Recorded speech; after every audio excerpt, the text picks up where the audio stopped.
عندك 3 حاجات عندي 3 حاجات بيجروا ورا بعض، بيجروا ورا بعض. لو يحصلوا بعض هيكسروا بعض ويدمروا الدنيا.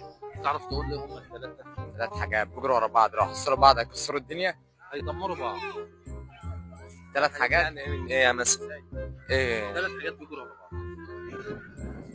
3 السؤال ده طلع من راس البر لرجالة المنصورة. اثبت نفسك بقى.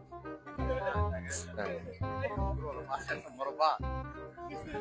يا اسطى 3 حاجات بيجروا ورا بعض يدغدغوا بعض. 3 حاجات بيجروا ورا بعض يدغدغوا بعض.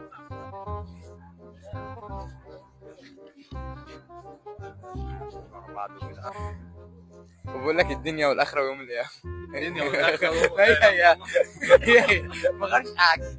طب وانت الدنيا والاخره يوم القيامه برضه؟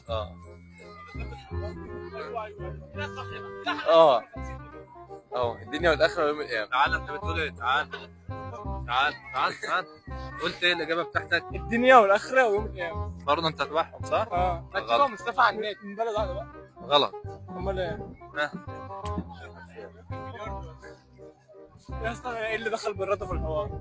صح؟ ده صاحبك؟ ما عدتش بيقولوا تمشي معاه. بيقولوا ما عدتش تمشي معاه. انهي واحد؟ ايه اللي قال لك ده؟ اخوه. يا اسطى هي الدنيا والاخره.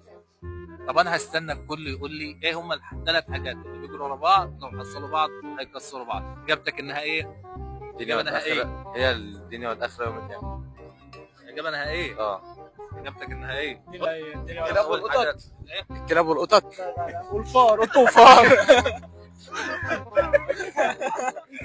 بص تعالى عشان ما تقولش ان انا ضحكت عليكم وانت قلت اجابه وانا ما قلتهاش. قول صح ولا غلط؟ اما تقول اشمعنى هو. صح ولا غلط؟ صح بقى. حد قالها؟ لا. طب انا بقى مستني الكل يقول لي هي.